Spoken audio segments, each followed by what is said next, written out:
Hello, welcome to my channel. It's me, the Ordinary Aquarist.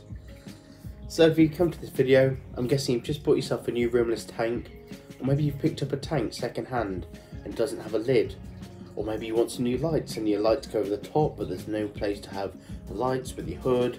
Whatever the combination will be, we're going to take a look at a few options you've got for a very straightforward, easy DIY lid that won't cost the earth.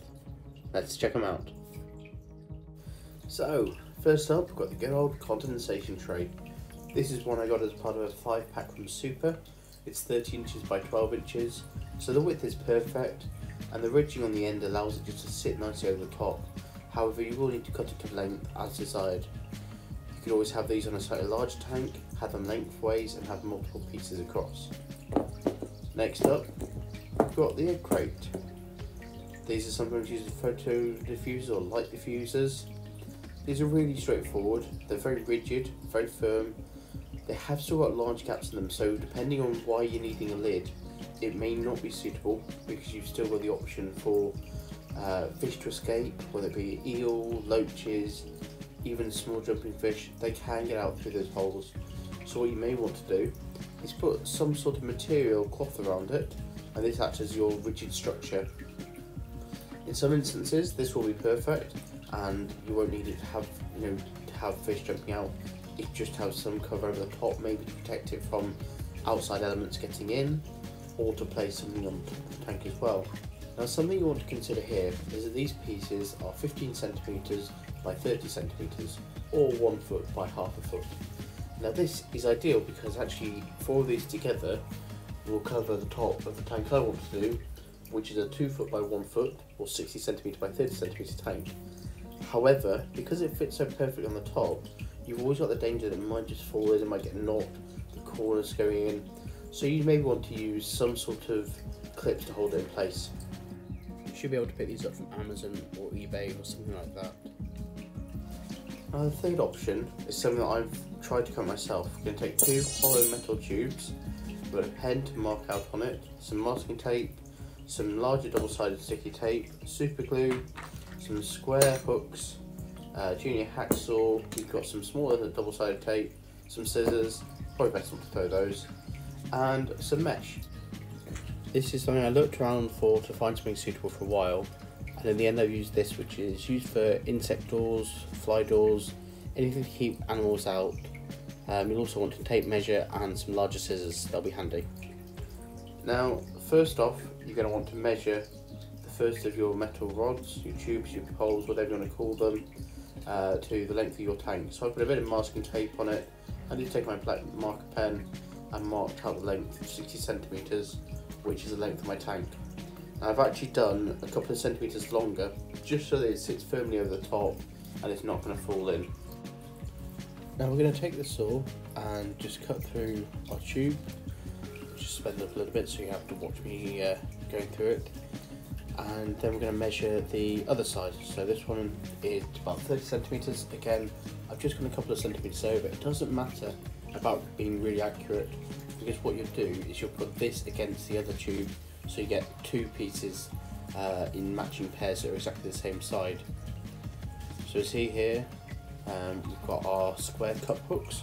This is something I got from B&Q, it's a UK hardware store. You'll be able to find something similar. Now actually the ones I got, I didn't realise at the time, they're not ideal because they've got a little screw on the end. So what I've had to do is saw that off, which I didn't have the right tools for at all. I used the combination of the saw and the pliers just to get through. Now I don't have great DIY skills or tools available, so I just literally used what I had available to work my way through, and took quite a bit of time, so again I've sped that up. But ideally what you want is a right angle, a metal right angle that's going to go inside your tube and be quite snug. You can secure it in place with super glue, which we'll see shortly, but ideally you want something you don't have to saw through. That would make this a whole lot easier and more straightforward. The better thing for me was probably to have a look online, have a look again through B&Q and see what I could find. But I was quite impatient, I wanted to try and put this idea into fruition, and so I gave it a go. After a lot of effort, managed to get through the metal hook, so what we had is a round metal right angle that would fit inside the tube, and create the outside of our frame. So you can see here, nice little perfect angle. What we're going to do is just sand that down in sanding, it's with a metal sander thing, whatever the technical term for that is, just so we've got a nice smooth finish, and that's going to help us with that easy join. As I was saying earlier, you're going to take your two metal tubes, your poles together, and then just mark out where the end of it is. It's really important that you've got the length and the width the same length of these tubes, just so that you've got a perfect rectangle. You're going to then cut that through, saw it through, and then give that again a little sand just to give it a nice smooth finish. And then that is going to give you your length rods. Then do the same for the pieces going to be on the width. So what you want to use ideally is the flat end. Make sure you're using that at both sides so you get a perfect finish on it, and then you can always finish with the other side at the same time. So just put in masking tape, pop those together, wrap that round, hold them nicely in place so you're not having to hold them and have them moving while you're sawing, and then that gives you the best chance of having two sides of the same length. So wrap that up, we're going to saw. Again, there's much better ways to do this. You've got little grids you can use to hold it in place so it's in the air. That'd be a lot easier for sawing. I don't have anything like that, so it was a combination of whatever I could find lying around, using the masking tape at one point. But you get the idea. We're just going to saw through. I'd love to see someone with some proper DIY skills and equipment to create something on this methodology, but to a much better finish. But you get the idea of what we're doing here. And it came together really well actually. I was pleased up to this point with how it had come together, apart from my square hooks. That was a bit of a mistake.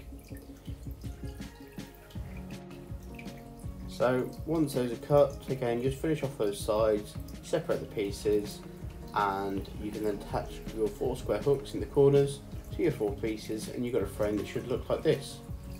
Now the sheet of mesh I've got is quite large, so all we need to do is just lay it over the top and then cut it to size. Here you can see we've got our frame dismantled. It's not yet firmly joined together, it's still loose, and the material on the side. Now the way that I've decided I'm going to put it together is some super glue just on the edge, and then put that into the tube and just rotate it around a little bit. That should spread the super glue, hold it in place, probably about 10-15 seconds on that, and then you should have 4 pieces that look like so, and it's all ready to go. Now what I did here was I used some masking tape just to hold the mesh in place so I knew it was nice and straight with it. There's a few different approaches I considered. I thought I could take the rectangle of the frame and then have a bit of overlap on each side, as like essentially cut away a square from each corner, and then roll the mesh around the pole, around the tube, and that would have worked, and then maybe hold it in place with glue. I decided I'd try a different route and I'd just go for a little bit of extra thickness, and I used some double-sided tape, just so you can see here, measure that along the side, cut that to place, and then peel that back, and that just held the mesh together. It did temporarily attach it to my carpet too, so just lifting it through again, working on a better surface is ideal and that's recommended. But here it's just going to allow that to sit over the top, and you do the same on the other side. Now I tried a different technique on the other side, and I tried to glue first. So I applied little dabs of super glue. Again, I was absolutely useless at this. I kept putting it on my hands, on my arms. I'd lean on it at one point. I don't have a suitable workbench to work on that would be much better rather than on the floor, but this is just to give you a demonstration of how it can work. But you should apply little dabs of it, and again little bits is really important. It will stick well, and then you can use the end of your super glue just to spread it along, almost like a paintbrush along your pole, and that keeps the mesh firmly in place along the frame of it. What you can see here is then, once you've done that, I've taken the sticky tape, double-sided sticky tape, and I'm just going to put that on the mesh there, just like so, and that was my idea. I tried the other way around on this side. Didn't really make much difference. This was a bit harder to apply the tape after applying the glue, just to get underneath it, but it wasn't too difficult. It's really personal preference how you want to work. Both options work, whether you want to tape it in place and then apply the glue, In theory, you might not even need the tape in place there, and you can just use the glue around the side. It's really up to you. You could even cut along the inside of the metal frame so that you've got the top over it, you've got it wrapped over the side, but then you don't have any double layer on the inside of the frame. Something you want to look at is how the mesh affects the light coming into your tank. I tested it with a single layer and didn't have much effect, but with a double layer on the finished product, it did reduce the light quite a bit, so I just had to increase my brightness. So that's something you want to test with your light setup, with the mesh you find, and see how that works, and then adjust accordingly. So we've got 3 products here. We've got the egg crate lid, which got little gaps in it, nice, firm and rigid, still lets in a lot of light. We've got our condensation tray, again, doesn't block out any light at all, nice and firm, but does have a tendency to potentially fall in. Third option is the one we've just created. Now yours might look a little bit different to this depending on how you finished it. Unfortunately, I realised my phone had died, so when I thought I was recording making this, I wasn't. I had a bit of back and forth with this and I changed it partway through, but the end finish you've got is that mesh wrapped around the tubing frame, and it's a really solid setup. It's nice and clear, those corners work well, it doesn't detract too much from the tank. We're going to look at that shortly, just how they all look on the tank. But what you see here is how I've created it. You might want to do it differently, you can choose it how you want, but it just gives you an idea of what you can create with very little effort and very few materials. So you've got these 3 options there: condensation tray, egg crate and mine. So this is the egg crate on top of the tank. It works really well with the black frame of the tank. It looks really clear on there. You can see the water still escapes through, so depending on what you've got above and beside it, that could be a potential problem. It does stay in place, but you might want to have those hooks. Next up, we've got the condensation tray. Something you want to consider here is that actually it will just keep a lot of things in the tank, so you want to have some level of aeration.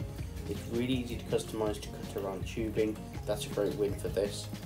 And third up, you've got the lid we've created. Now again, I'm a little bit biased, I really like the look of this and the functionality. It just covers it well, I know fish can't escape through it, and I know the light can still get through it. There are benefits of each, but for me this is my favourite.